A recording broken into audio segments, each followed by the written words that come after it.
Hey everyone, welcome to another night of Trek After Dark. I am Big J along with Cheeto, and I wish you would put an actual name, like something real up there. I am Job. What does that even mean? I am Job. Have you never seen Mrs. Doubtfire?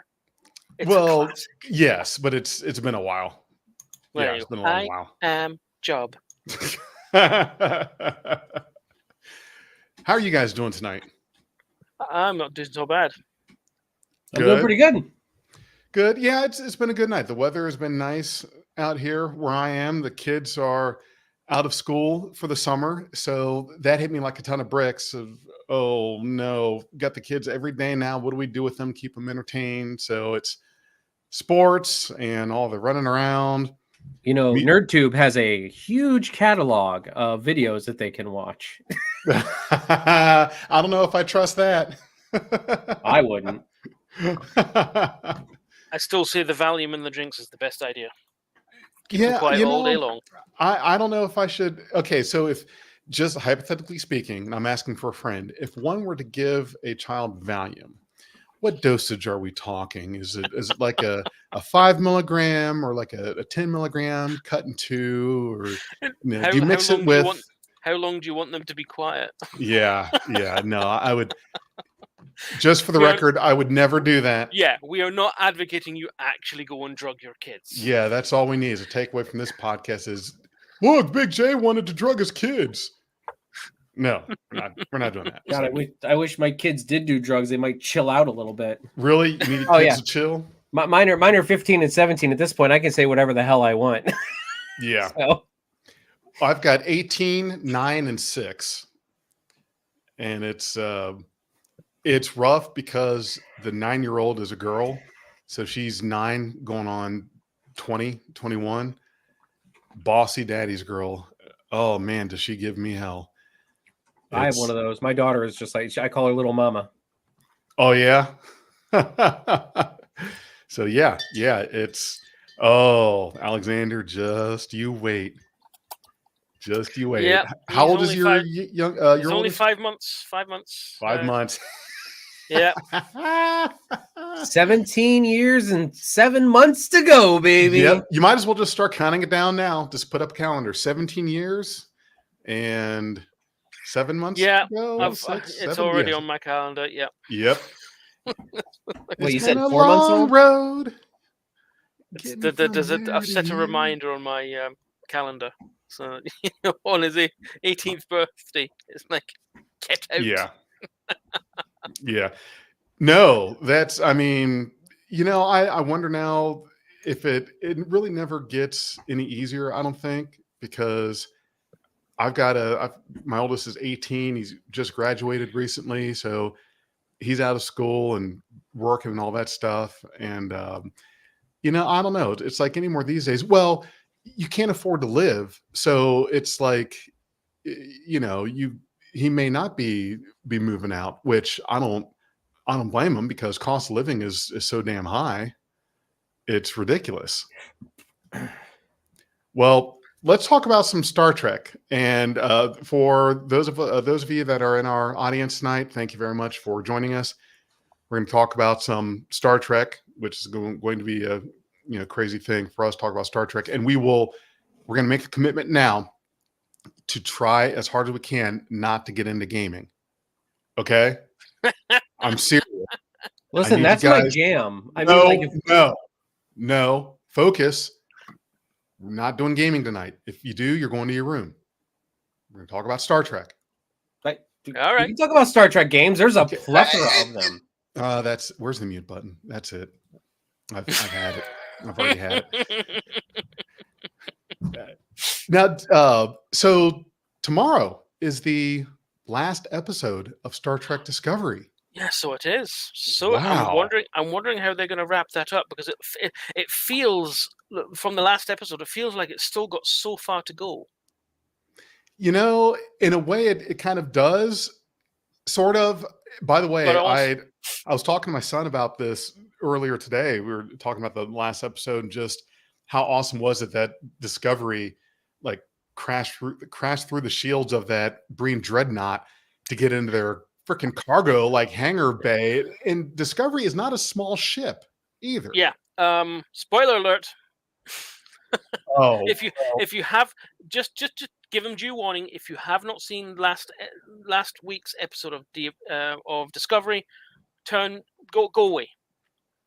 yeah, I keep forgetting that. That's Yeah. obviously any Star Trek that happened before the day and time that you're watching this live stream could be spoiled. Yes. So just Yes. buyer But beware, yes. watcher beware. Going back to what you're saying, that was I actually like that. I don't think that's ever been done before. And did you notice how they tucked the nacelles in so Yep. that they were actually inboard of the half Of like the half struts? Yeah, the nacelle struts. supports.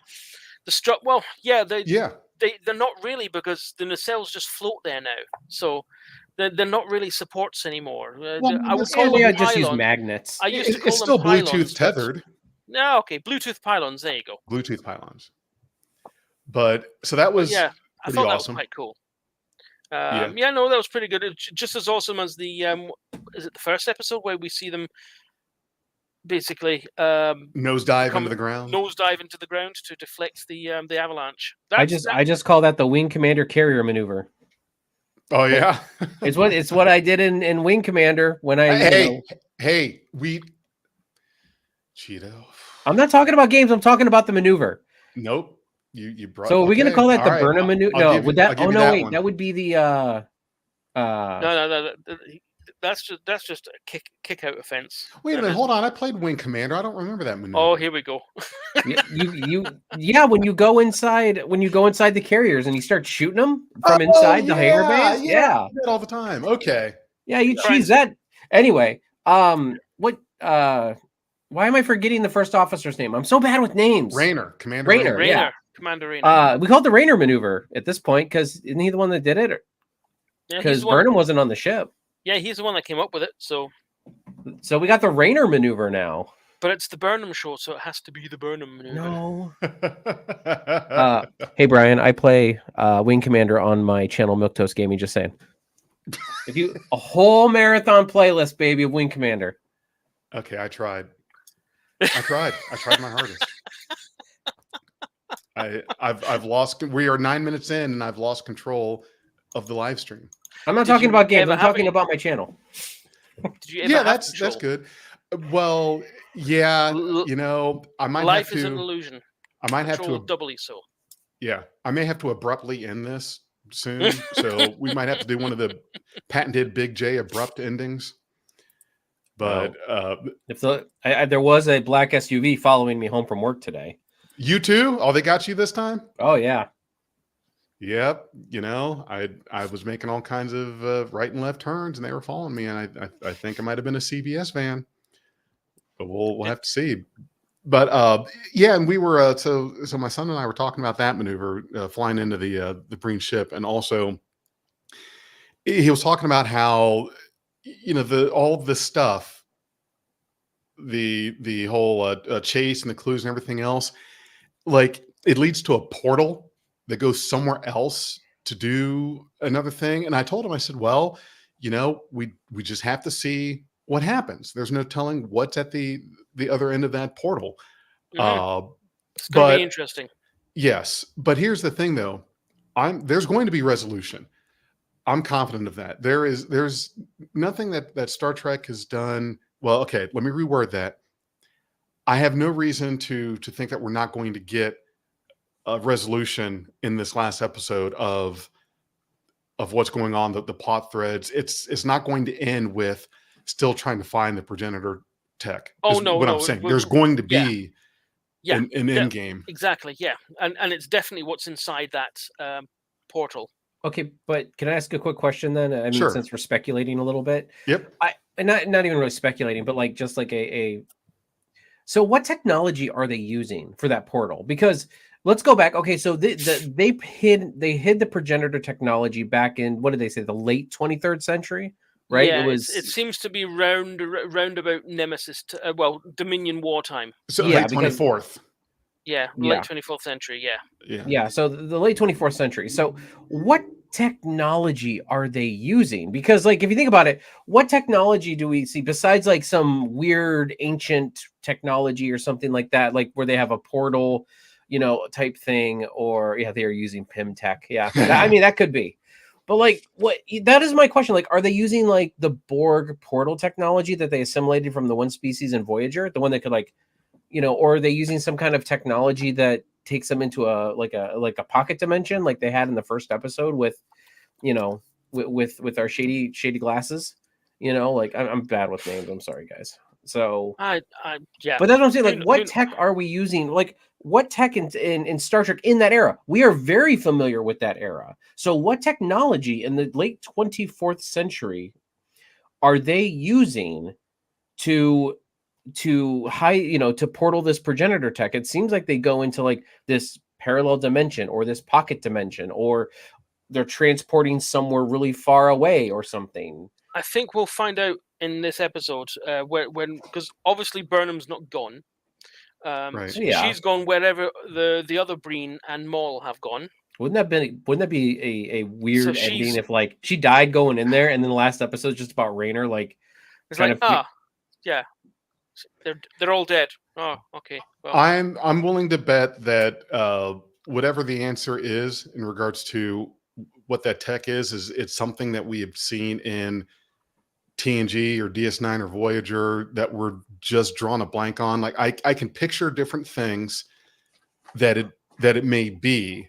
I can't quite cite episode names. It's just a vision, but I'm sure that I know there's been something that we've come across during that time that explains what they're doing and how they have it. This won't be something that completely contradicts what we know of the late 24th century technology.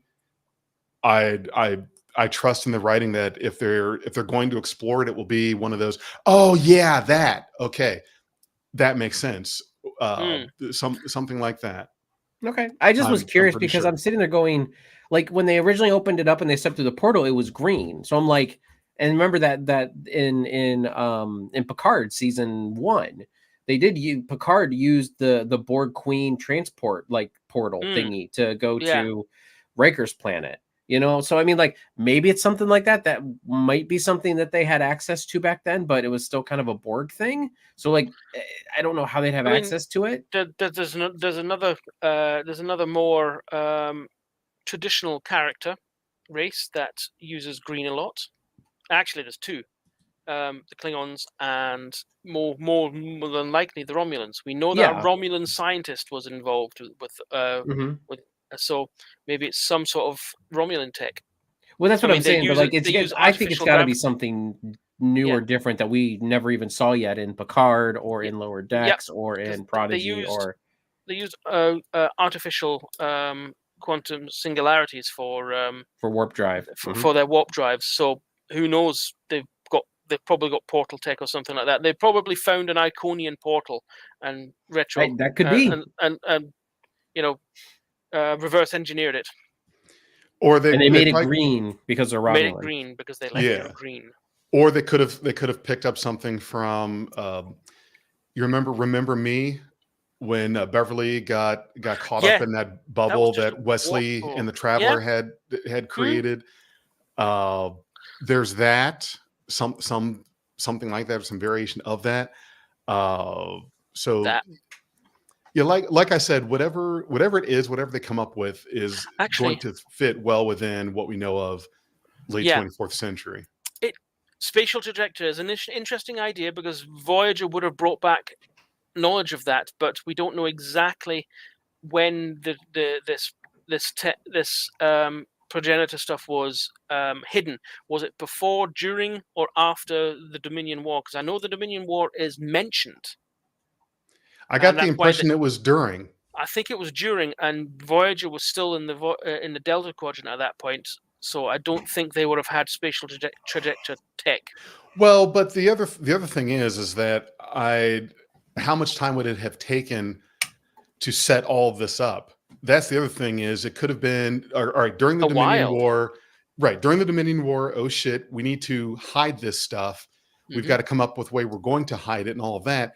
That's a process that could take quite some time. It may have been that from the start of we need to hide this, which is during the Dominion War, to somewhere along the way, it could have been after Voyager had come back and there was information that was that was captured from there. And that's a whole other thing. Is it's possible. We don't know the time frame from when, oh shit, we have to hide this stuff, to okay, we're done with the hiding. That's all finished. Yeah, that could be a span of. We know they made the decision during the war. It was during the Dominion War. Yes. But how long did it take him to execute that? Yeah, so that's an excellent question. That I mean, it kind of begs the question: is what should we have gotten a flashback, at least of like not a whole episode, but like just a flashback of kind of how some of these events went down. You know what I mean? Like, yeah, it would have been nice. I don't think we have the time.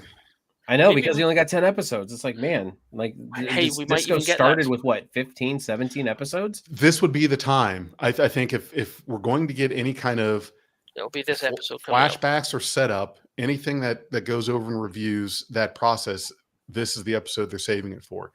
If they even go so far as to feel like we need to see more of the process, which I don't know that we do.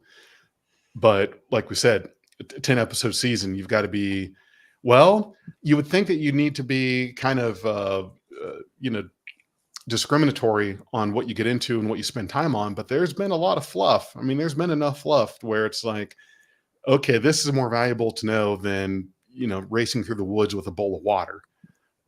Stuff like that. So I like that episode. I thought it was pretty good. That was basically the Voyager episode where Janeway tortures herself. Hey, I've seen this one. It's a classic. What do you mean you've seen it? It's brand new.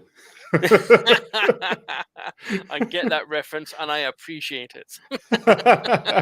I'm not giving it away to anybody who's like, huh? Right. I actually don't like that movie as much as a lot of people do. So hey, fair enough. Everybody has their favorites. Yeah. So I think it's going to be an exciting finish to Discovery, and indeed. And a lot of disco haters are going to be excited because it's finally over. It's finally over, yeah. So I hope all of you folks that started the Not My Trek hashtag are happy. Discovery is about to be over.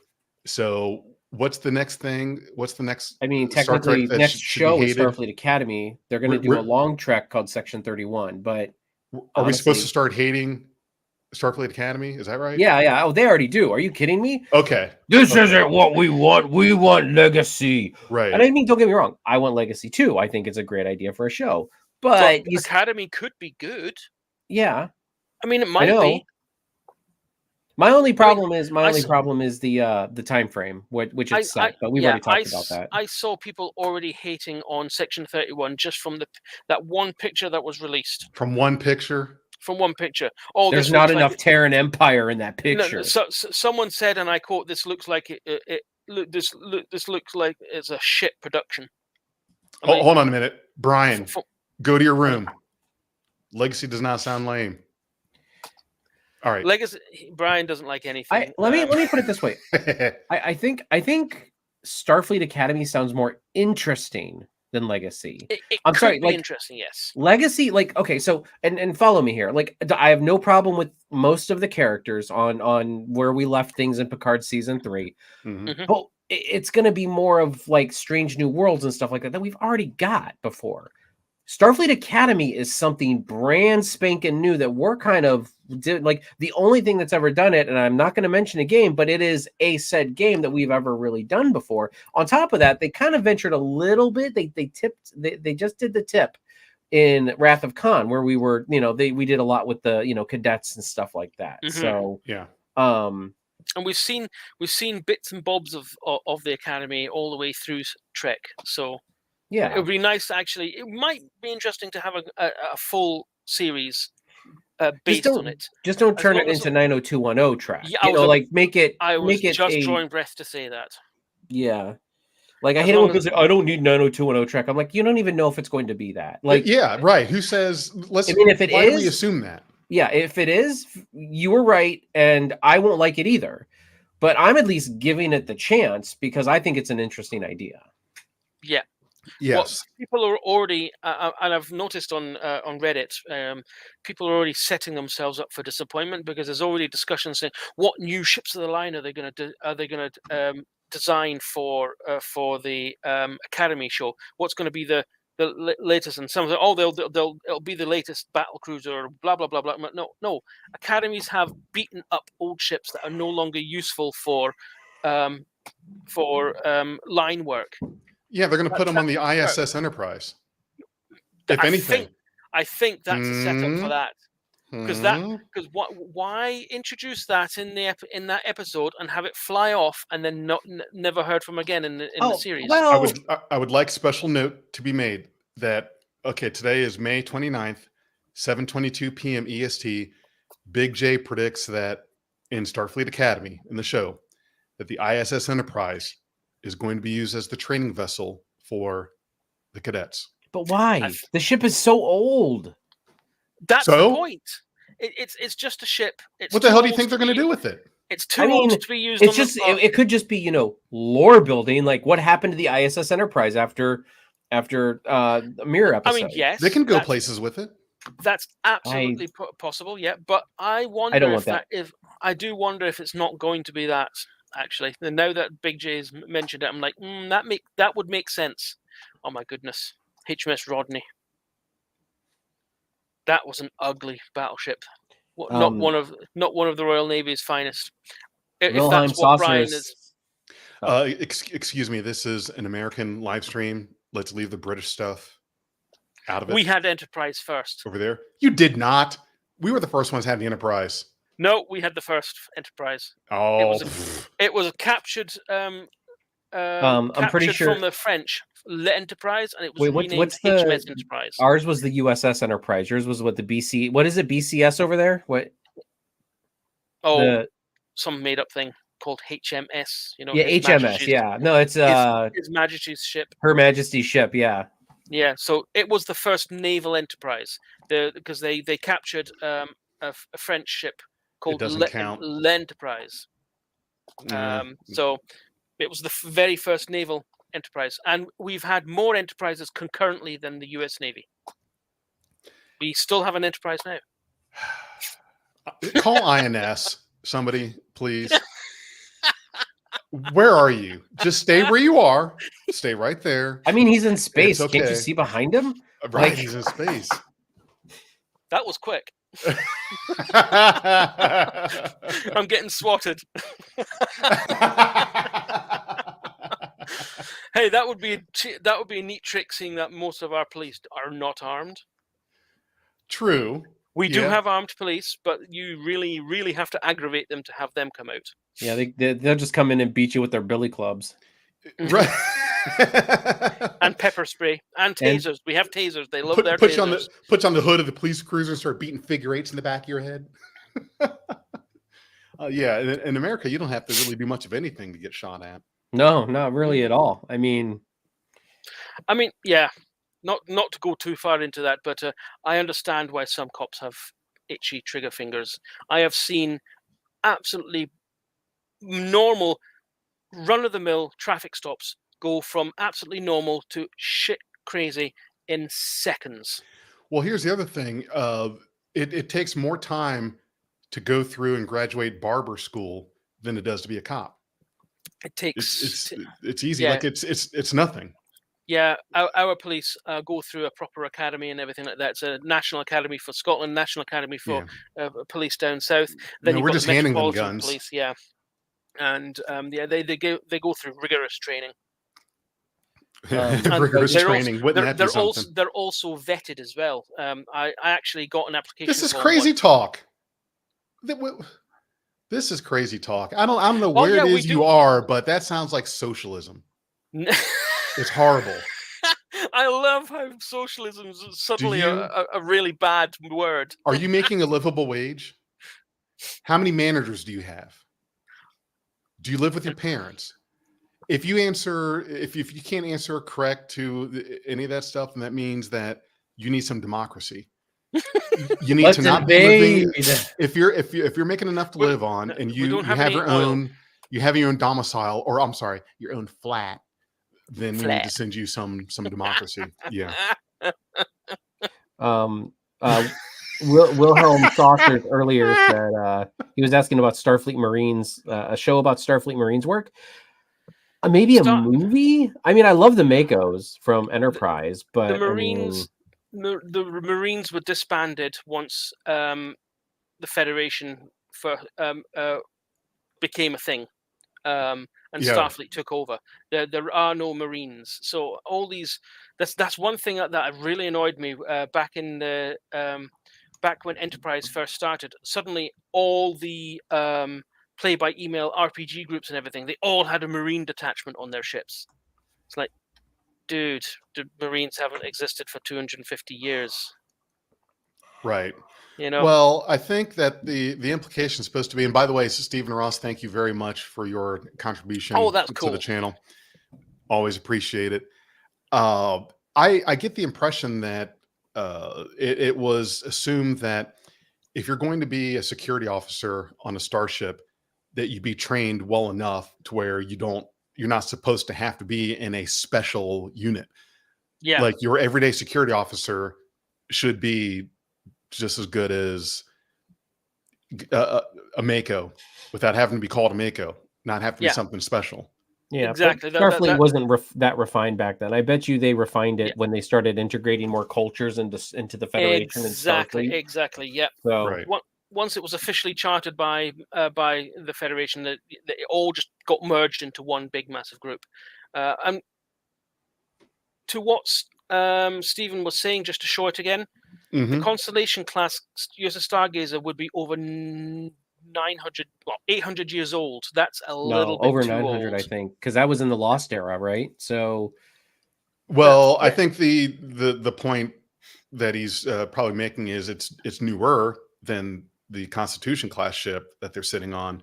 True, and technically newer than Discovery, although Discovery was overhauled and Getting given them for the refit. I mean, yeah, they're going to have a hard time using it. I get setting it up as okay, we'll see the ship again, but you guys are right. At the end of the day, you're totally right that 900 years is just far too old for a training ship for the Academy. It's not going to happen. They're going to go on like a tour, like a visit. Yeah, I don't love that thing. This is what the tech used to look like. I want it to be more like Deep Space Nine. I want them to be like I want them to be at Federation HQ or wherever Starfleet Academy is going to be. And then, I mean, yeah, they can go like away, like they did it in some episodes with Runabouts and the Defiant and stuff like that. But like for the majority, I want it to be at Federation HQ, or at least a branch of Federation HQ. I want to see Admiral Vance. You know, I want to see. I want to see them interact with some of the current, like, because there's always that element of like fish out of water when you're on Discovery, you know what I mean? But like around all them, like we can actually immerse ourselves in this 32nd century environment.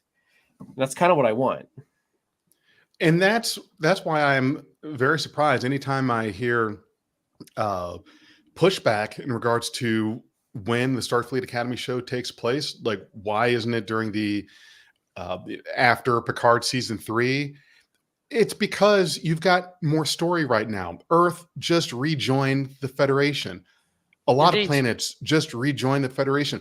Starfleet Academy is literally new. They hadn't had an academy for 150 years, like since before the burn, or since after the burn. So it's new. That's where your story is doing it then. And we know that their resources are limited. Yes. Right. Yes. They don't have money in this as per usual, but the resources still need to be gathered. They still need to be traded for with something. Mm-hmm. So they don't have the resources. They've got precious little ships, so they're not going to take one of their operational ships and use it for Academy. So they're going to have to do something else.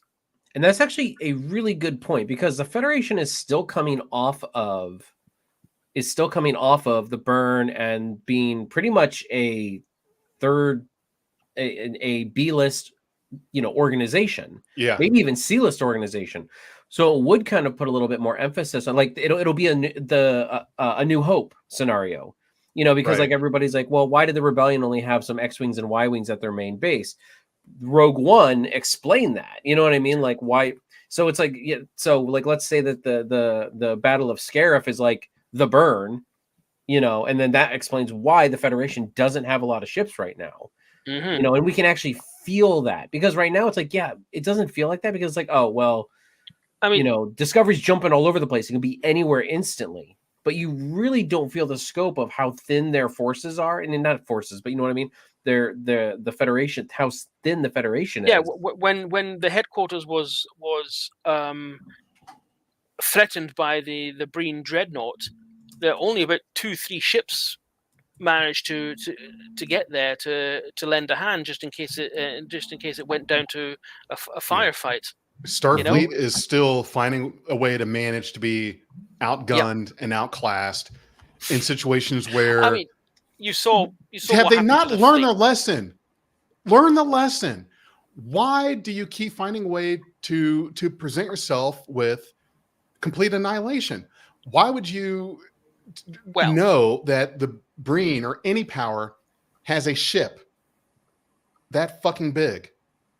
Why don't you have Starfleet ships that are matching that size? Stay at scale, or at least the power. Yeah, or at least the power. Stop setting yourselves up to where you're forgetting that the entire almost the entire fleet self-destructed during the burn. They all went. That wasn't specific to Starfleet. That was all everywhere, and some everywhere. Some races prioritized strength over others. The Federation fractured, and everybody was it was basically every man for themselves. Every race for themselves, basically. Even the Vulcans left.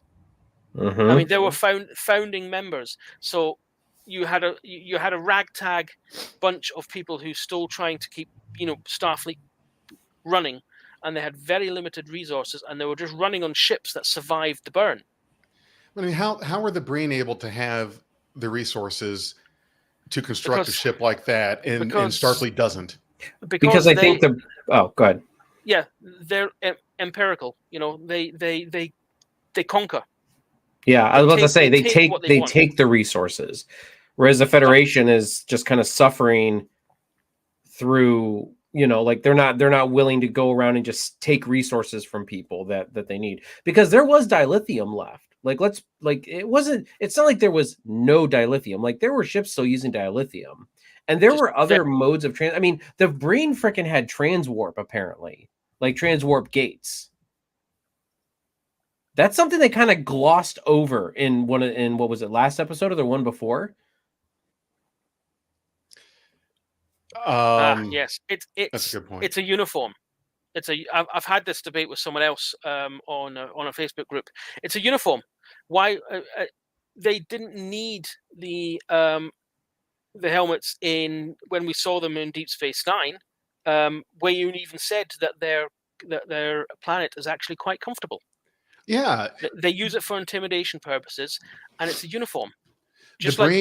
Why do Starfleet officers wear Starfleet uniforms on Starfleet ships when it's all Starfleet officers? Yeah, because the Breen are Star Trek's Mandalorians. That's all it is. I don't know about that. It's their religion. The Breen wearing the helmets and all that. That's like their culture. That's their religion, just like the Mandalorians. Because we see in one of the episodes where we get a flashback where Maul gets introduced to Locke. It's a bit of a big thing that he takes his helmet off. Yeah, it's a big deal. Just like Din Djarin. Din Djarin, yes. Taking his helmet. Yeah. You're not supposed to do that. This is not a Star Wars podcast, everybody. Listen, you talk about gaming. I'm going to talk about Star Wars for a moment, just to make my point. Well, I'm going to talk about Blake 7. No. Listen, I'm in control of this place. I'm going to start muting people. No. He will turn this podcast right around. I will abruptly end this right now if you guys don't start behaving. You want me to do that? Okay. So, Yeah, you have factions that probably go without the helmet, just like there are factions of Mandalorians that don't buy into the whole "you can never see my face" thing. And with the Mhm. Breen, I take it as the same thing. It's more than just a uniform. Yep. Uh, Outside, it's tradition right. inwards, and outside it serves as a form of intimidation because no one knows what they look like. Well, we now know, but Yeah, I was about to say, beforehand, I think that's more it. They're just very secretive and reclusive. I mean, look at the yeah, Romulans. No one had seen the Romulans up until Balance of Terror. Right. Like nobody had seen them. So and then they were shocked that it looked like Spock. yeah. Yeah. So I mean, I think it's just isolationist, paranoid, races and stuff like that. I mean, it's just a thing. They feel like that they can't show themselves because any information that gets out about them is a weakness or is a target. So they wear the masks and stuff like that. Probably just be like, well, we don't want them to know we're like kind of like a gelatinous race because because they might figure out a way to hurt us biologically. I mean, look what they did to the founders. Maybe that's why the founders. I saw one person suggest in that debate that I was having online that maybe that's why the founders took to the Breen so readily. It is a very, and I mean, you can't say that like gelatinous. Yeah, just because they're obviously not shapeshifters. I mean, they're not. But they're still gelatinous. So like, yeah, they're kind of like cousins, like in a way. You know what I mean? Just indeed, they're not quite solid, so they're more trustworthy than the solids. Yes, they're the happy go-between. Well, let's remind ourselves that here today, in our world, we have cultures that wear garbs or clothing or something that is not just uniform, is part of their culture. So we're living that right now. What the Breen are doing, that's not something that is outside of the scope of reality, really. because we live in societies and cultures now where, like, if you show your face, you're gonna get stoned. There's shot or something. There's consequences, and there's people that have like, all that stuff. So we're living it now.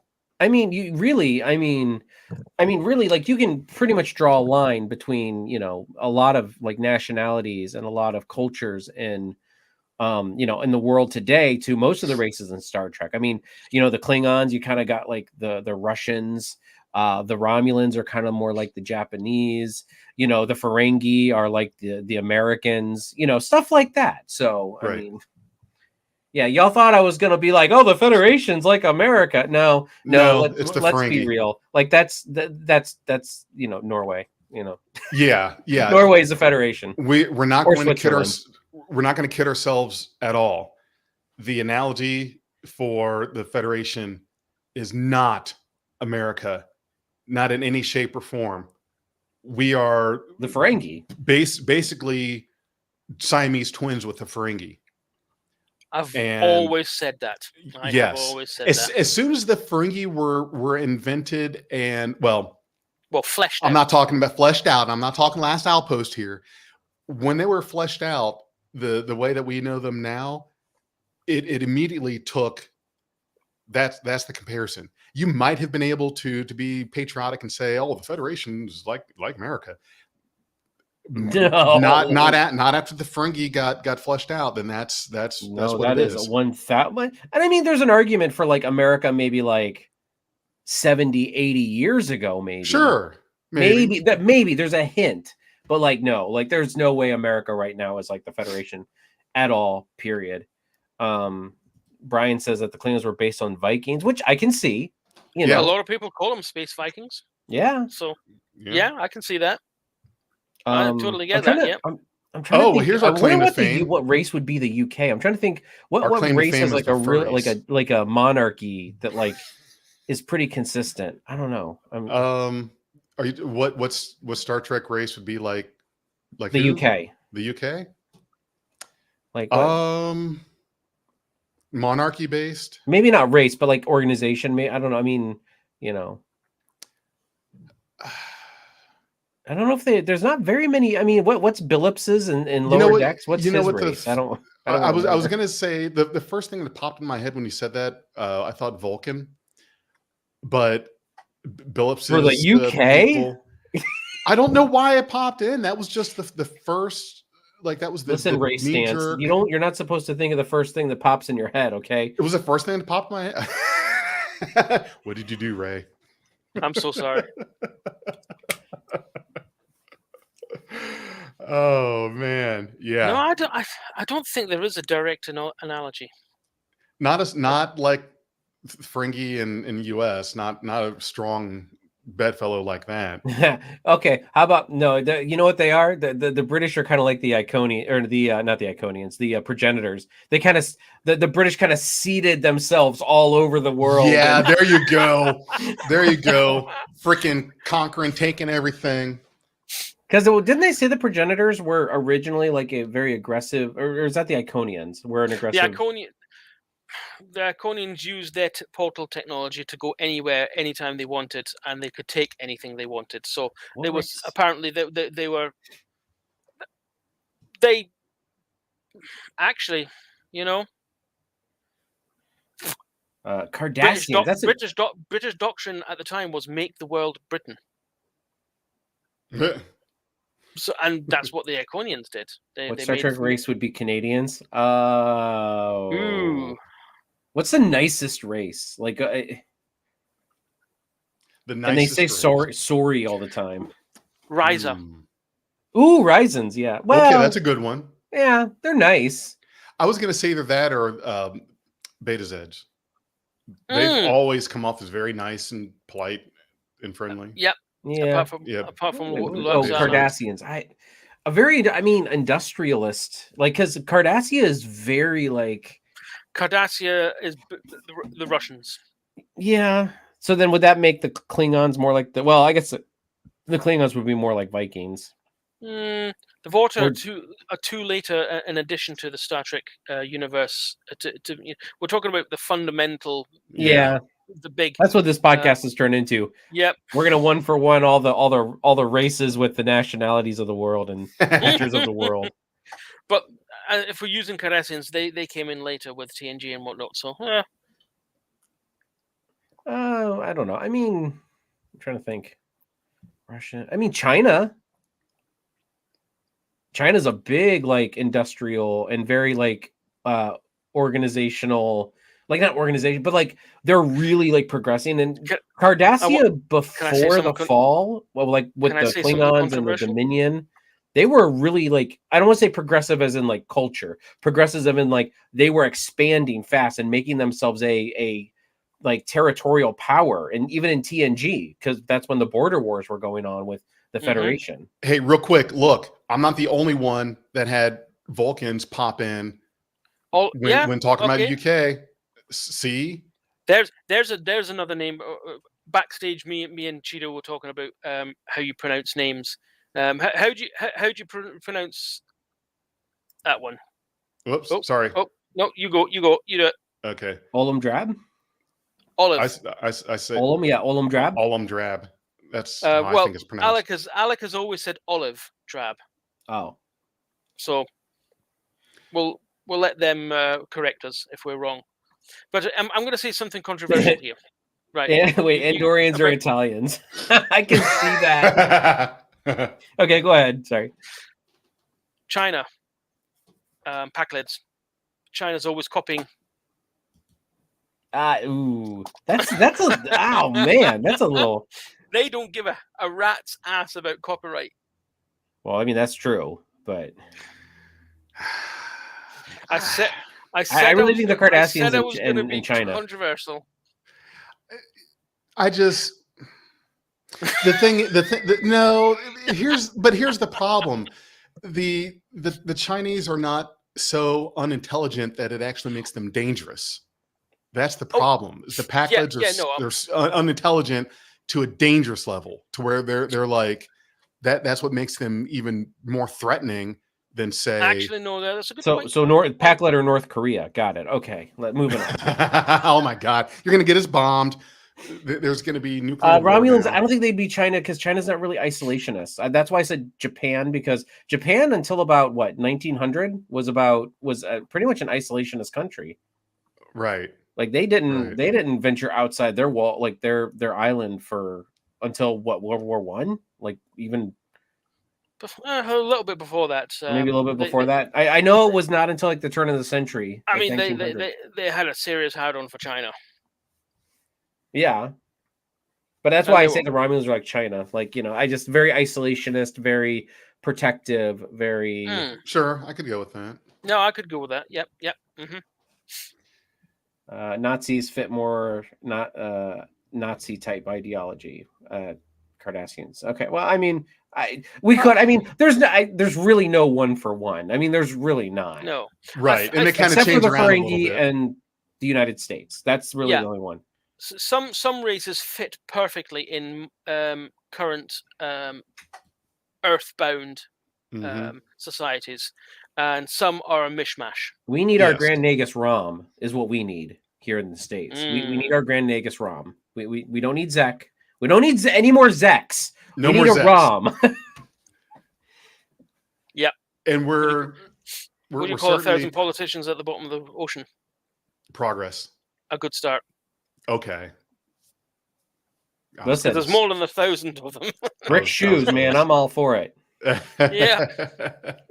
Anyway, speaking of that, did you guys political. see the? Oh no, you went there. Have you guys seen the new meme out there? It's the U.S. be like, who are you voting for? And there's a picture of Emperor Palpatine from Revenge of the Sith and Voldemort. Each one with their evil smile. Yep. Kind of. I've not seen that, but that does not surprise me. I mean, you haven't seen it? No. If I could figure out how to share, like I know how to share images, kind of, but yeah, I've not seen that has to be either, a but video that's quite slides. funny. Yeah. You guys. I mean, the same is true. Our prime minister's just called a snap election for July 4th. Why Actually, July 4th? We don't know. I better not get in to stick it to us because that's our Independence Day. We better not get into politics because that's gonna, how that goes.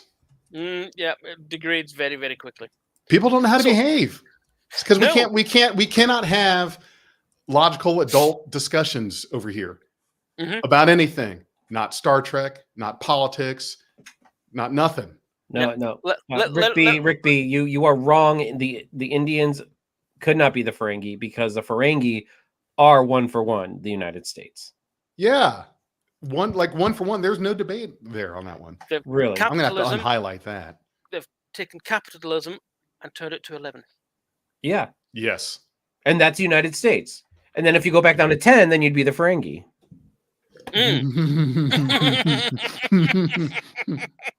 Almost made me choke on my broth here. Okay, getting back to Star Trek. Proper. I mean, we've been talking. We've been Cisco. Alec made me wait until Big J finally came along, and he's been avoiding this. Cisco. Good character, not a good captain. I disagree.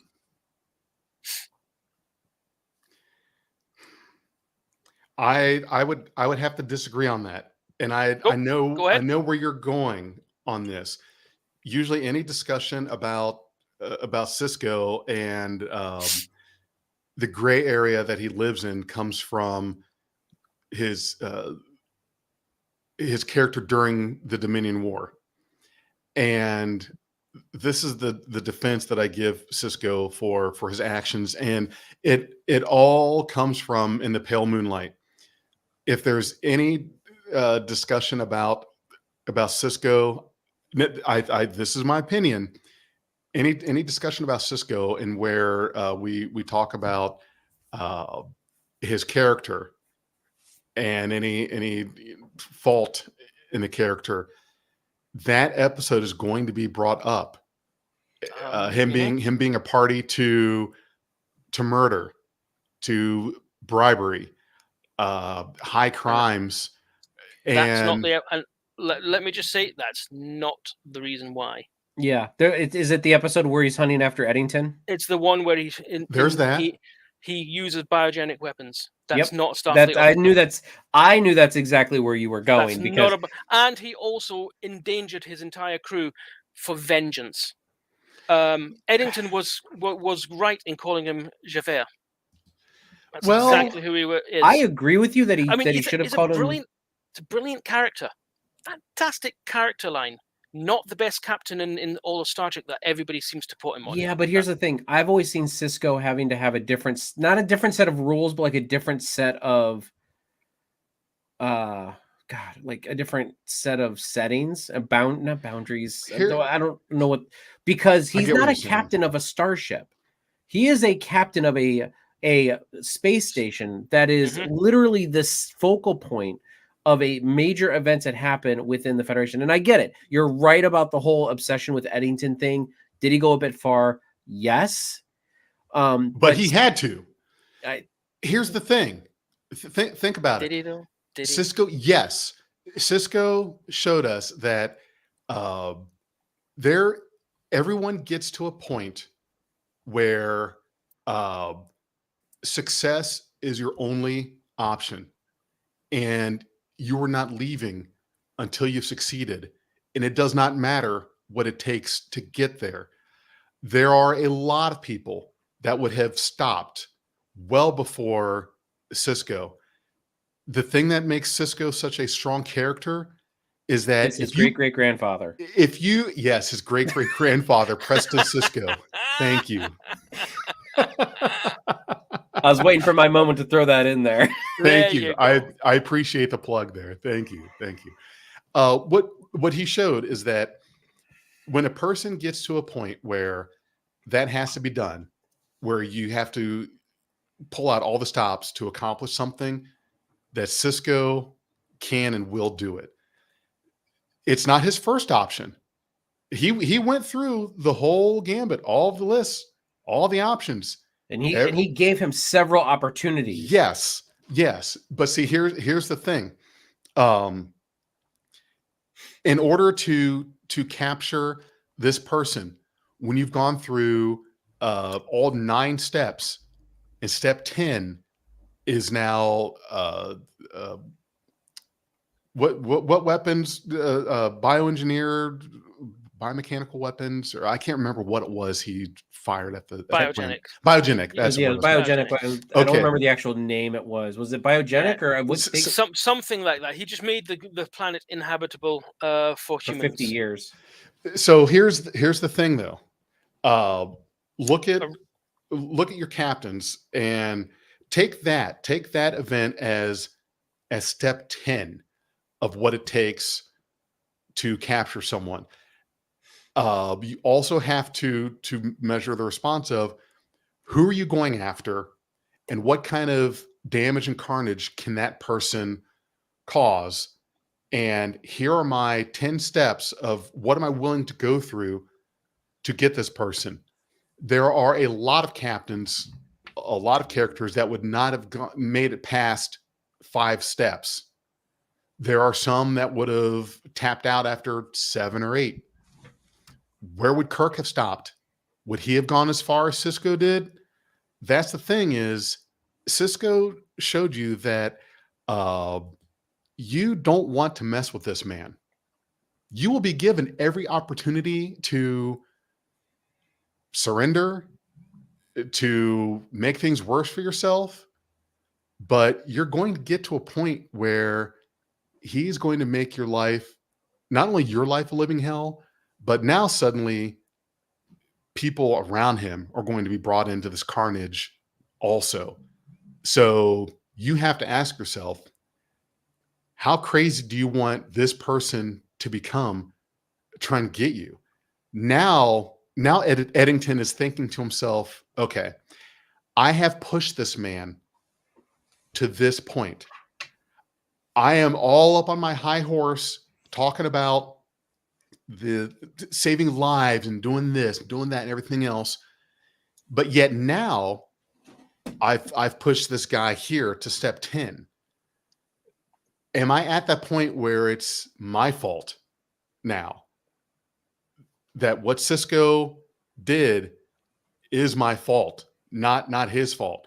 That the reason for the over response is because of me. And if I've gotten him to a point where he's willing to destroy planets to get me, okay, then we're I mean, he we're on did a get that point across. we're on a whole different field here. It's like, okay, Yeah, but Eddington, I have just now ruined a planet to get your punk ass, and I'm not stopping. So how far do you want to take this? well, And someone's got to give, and it's not going to be Cisco. I And was about to say that's the risk assessment part of the game, because I right, bet you if that was a fully populated planet, he wouldn't have done that. But there were just some insurgents that had already turned their back on the Federation on that planet. And I think honestly, he gave them, because I don't really think anyone died in that. And so I think Cisco knew that they would be able to escape that. But you're right about the one thing about him just saying, like, how far do you want this to go? If that was a fully populated planet, I don't think Cisco would have done it. But I since it was think like only the insurgents were on that planet, I think he was like, you know what? Let's go in. Let's go all in. I don't know. And Rick, to answer your question, yes, I can do an impression of Cisco. My favorite is "You betrayed your uniform," which is exactly which is where we're at right now. But I think that Good defense. so Good defense. yes, is he still knew what he was doing. It just Most of sure, it was the extreme, most of the bridge crew really didn't want to go along with it. He had to order Worf to fire twice, and you really don't usually need to tell Worf to fire twice. yeah, when you have to, and that's the other thing is if you're watching a man that had to tell a Klingon twice to shoot at something, you have to stop and ask yourself, okay, all right, Yeah. listen, What are we doing here? yes, where is this going? Because things are so bad now that you just uninhabited a planet for 50 years, killed some people. You just had to tell a Klingon twice to shoot at something. Shit's gotten deep. And you pushed Cisco far enough. A lot of To people me, don't give that episode its due. And yeah. So to me, I think that right there is a trait of a good character that we're not prepared to put down as this is what could be a good trait. It could be that if someone needs to be stopped and you need somebody that's not going to stop at anything to get the job done, it's Cisco. If you were to tell an admiral, and let's say that there was an admiral that was fully briefed, that was told, okay, listen, before you say yes or no to anything, here's what it will take to get the Romulans into the war. We're not suggesting who would do it, but here's what it would take. You need to get a senator onto the station. You need to blackmail a thief. You need to plant evidence that would implicate the Dominion. Here is all the shady stuff that you need to do to save billions of lives. Who do you think would be the one to accomplish that? You know what the answer to that is going to be, and you know what you would be glad to be able to have that answer? Cisco. Okay. If somebody needs to get it done, and it is going to take all kinds of shitty back alley dealings to get it done, and there's only one person who will push the envelope and get it done, and that's Cisco, well, is that not also a good character trait? Like I said, he's a fantastic character. Yeah. Not the best Starfleet captain, though. Sure. No. A real Starfleet captain would have found another way to get Eddington. Sure. A properly thinking Starfleet captain. I think Janeway, for example, would have found a way, or would have just left. No, Janeway would have just murdered everybody. Janeway would have been like, you know what? Put them in the transporter buffer, merge them all together, and then I'm going to merge them apart, and then do it over and over again. And see, here, sometimes you need that. Here, I'll put it up again. Cisco has that dark nature to tap Mhm. into, Mhm. but he's able to come back from that. Yep. And the thing is that sometimes you need that. Sometimes your best person. Now, this is the person that you don't bring out for every situation, but there may be scenarios where you need that person who is able to tap into the dark side and then come back. That's the key. Can you tap into it and then come back? Anakin Skywalker could not. Tapped into it, couldn't come back. Mace Windu, read his backstory, his back history. He could tap into it. He came back. He rode that balance. And I'm trying to think of any other character. I know Star Wars has all the good examples, but in Star Trek, Cisco really is the only one I can think of. He could tap into that dark nature, but the thing was, he was able to come what you're back from it. saying Oh, who was is the that captain that ran Ransom Captain Ransom from Equinox? He tapped into the dark side, but he couldn't come back. couldn't come back. That was the thing. I think that is what we should think about when we bring up this topic about Cisco. Is that he was able to go there and come back. And you're right. His rank was a captain, but he was not a starship commander. I think there's he and ran the a word I was looking station. for before is parameters. There are different parameters to Cisco as a captain. You know what I mean? Right. Mhm. Yeah. Yeah. Picard is a captain. He's a captain rank. He's in command of a ship. Cisco is The captain rank flagship of in Starfleet. command of a station. Right. Exactly. It's a whole different game. Yeah. Picard would not have gotten the Romulans into the Dominion War. I'm going to tell you that right now. No, he It would probably not have would have found happened. probably would have found a diplomatic way to do it, And we would have but lost. probably wouldn't have been able to. And the Federation would have And lost the Dominion War. And it was a necessary evil. Yeah. Absolutely. Pale Moonlight is my favorite episode. Mhm. I mean, that's the thing though, is that when you get into war, it gets messy. Yes. Like people War is when hell. it comes to war, especially a war that you're not winning. I mean, moral lines get blurry, like They super, do. like Mhm. negative Mhm. 6.5 blurry. Yeah. like, I mean, look at wars on our planet. oh yeah. I was just about to bring that up in World I War mean, II. Wars on our Mhm. planet. Heck, when we're winning, we're still really shady. Yes. Well, think of this. I encourage you guys to go back and watch as many documentaries, movies, a series about World War II. A couple good ones that I'm going to use to make this point was it Band of Brothers that took place not only in the European front but also in the Pacific? You had Or Band was that a Brothers, different show? Band of Brothers was the ETO. Yeah. And the Pacific was in the Pacific. It was the Pacific this- with it James was a- Badgedale in it, the guy that was. I think so. Yeah, it's the same production company, same production Yes. staff, and everything like that. Okay. They just So yeah. Here's a thing that I'll use my example here, and we've got to wrap up soon. We're past our hour. We're past our abruptly ending the live stream portion of the live stream. Have fun. Here is the thing. Okay, we created the atomic bomb. We're the only ones in America to have used it, and twice. But here's the thing. The part of the war that was against Japan. I'm no historian. I know there are historians out there. There may even be a World War II vet in the audience. But from everything that I have seen depicted, and there has not been any contradiction, whether it's Hollywood or real, was that Japan was a country that was not going to stop. No. It They was were arming never civilians. going to happen. Yes, there was a way to defeat Germany and still be on this side of morality.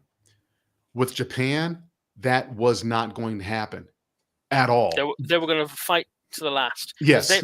Their population was told the West are evil and will do nothing but evil to you. And then Yes. we got So two that- nuclear so- bombs on them. I mean, so when they were told that the West were going to come in and they were going to do evil, you do your best and fight to the last. They were going to do that.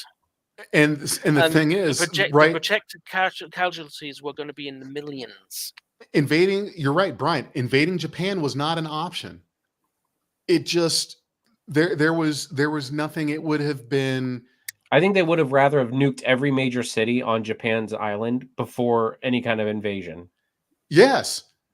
That's why, I mean, that's why they dropped the second one. They're like, look, we're not just dropping and then, no, we will keep dropping. We're going to show you, we're going to keep doing it. Dropping until you guys surrendered. That was them saying, look, it wasn't just a one-off. We have more. Yeah. Yeah. It was only then that the emperor actually went, guys, it's over. Look what it took. It took that and no less. A necessary evil in my eyes. I mean, it was horrible. Absolutely. Yes. Absolutely horrible. But Cisco did the same thing. It put an end to the war. And right. Cisco, I suppose. I mean, I think the problem is that Cisco seemed to use it for more of a personal gain, not a personal gain, but like he definitely was after Eddington. As it was personal. Definitely. Yeah, it was personal. Eddington had shamed him.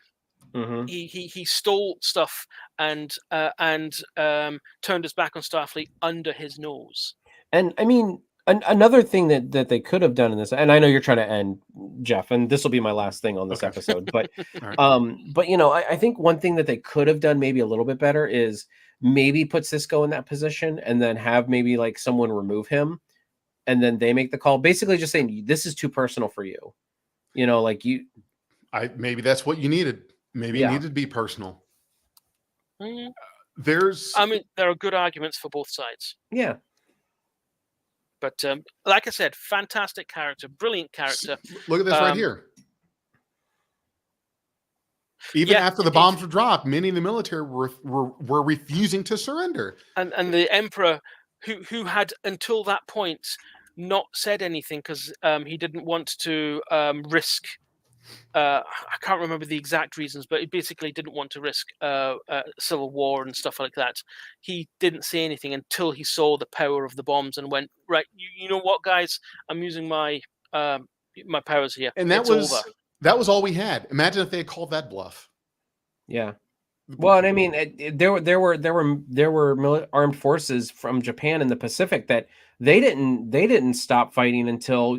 What was it? Years later? Was it years or months later? I don't remember. The last guy surrendered in the 70s, I think. He was doing guerrilla. He was left. There was about 5 of them left on this island somewhere. I think it was Guam, actually. May have been somewhere in that area. And he didn't believe that the war was over until his original commanding officer that gave him the orders to stay in this island and keep it for Japan until forever, until you were dead. See, only then did he come out, and he was pardoned and just let go. So yeah, bombs, very controversial, but I think were required. It was. So our last thing here, we'll end on this. Message from the 51 Project. When is the completed Axanar being released?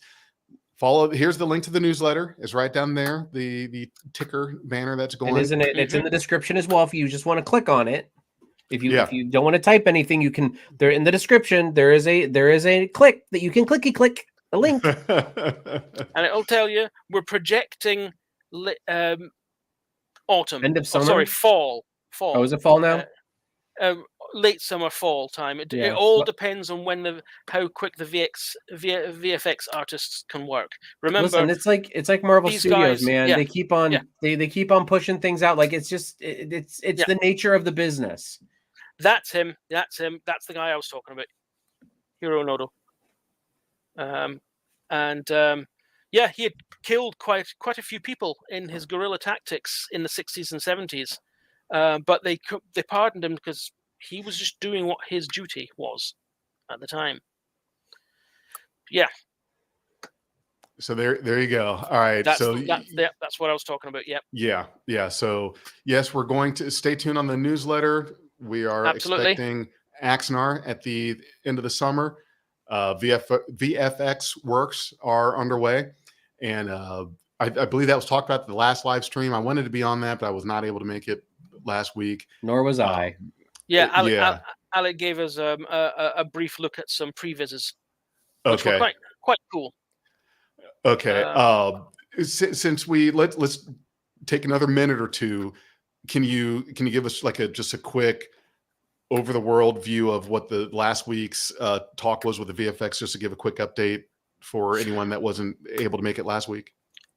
There's a team of people. Someone does the previs, make sure that gets that's roughly what we want, and then it goes off for proper rendering, and then there's a polishing artist, basically. Mm-hmm. Someone who polishes the scenes up and makes them look the quality that we're looking for. And these are people, they do this all in their spare time. One of them I think is a full-time VFX artist, but the rest, they do it in their spare time. And just like any fan films, it's down to how much time that they have when things get produced. So yes, and we are getting there, folks. Principal photography was finished in January. I was there. I saw it. Mm-hmm. We're moving along. VFX being worked on. So I think Marcus, just remember, Alec is paying Jefferson to say all this because it's not actually happening, according to some people.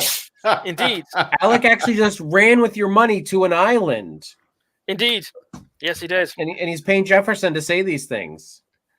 He's buying sushi and car tires. I'm gonna have to make my flight for that vacation to the island. I have to work on my tan because it don't laugh at that. I need to get some. Excuse me, pasty white boy sitting here talking about someone else's tan. I need to get some sun. Yeah, I don't like how you laughed like that.